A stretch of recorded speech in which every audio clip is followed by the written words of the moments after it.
Deputetët përfshirë dhe kryetarin e Partisë Demokratike Sali Berisha i janë drejtuar sot kuvendit për të zhvilluar seancën e parë parlamentare pas zgjedhjeve të 11 majit. Seanca ka përfunduar pas 15 minutash. Tonet e larta shoqëruan atë që në nisje me akuzat mes kryetarit të Partisë Demokratike Sali Berisha dhe kryetares së kuvendit Elisa Spiropali. Berisha akuzoi mazhorancën se ka manipuluar votat e shqiptarëve me ndihmën e parave të krimit dhe karteleve të drogës. Kurse kryeparlamentarja i tha Berishës se koha juaj ka përfunduar. Kjo seancë mblidhet pas farsës elektorale më të turpshme,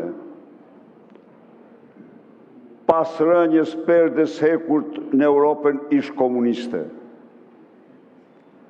Kjo seancë mblidhet pasi Partia e krimit me në krye, Edi Rama, zhvilloi farsën zgjedhore më kriminale.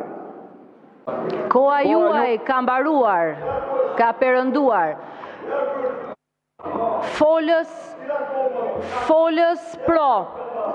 Kreu i grupit parlamentar të Partisë Socialiste që mori fjalën, Niko Peleshi, tha se këtu jemi në parlament dhe jo në cirk. Pas mbylljes së seancës, kryetari i Partisë Demokratike Sali Berisha foli për mediat ku e quajti parlamentin si një bodrum të mafjas dhe seancën një seancë ndër më të turpshmet. Kësaj thonë kur parlamenti shtrohet në një bodrum të mafjes. Parlamenti nuk respekton as një rregull, as të rregullores, as kushtetutën, as ligjet.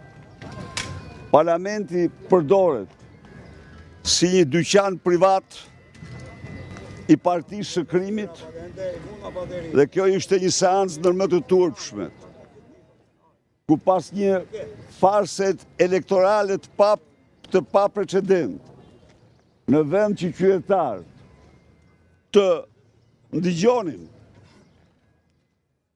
të gjithë faktet, argumentat e opozitës dhe deputetëve dhe kandidatëve për atë që ka ndodhi me 11 maj.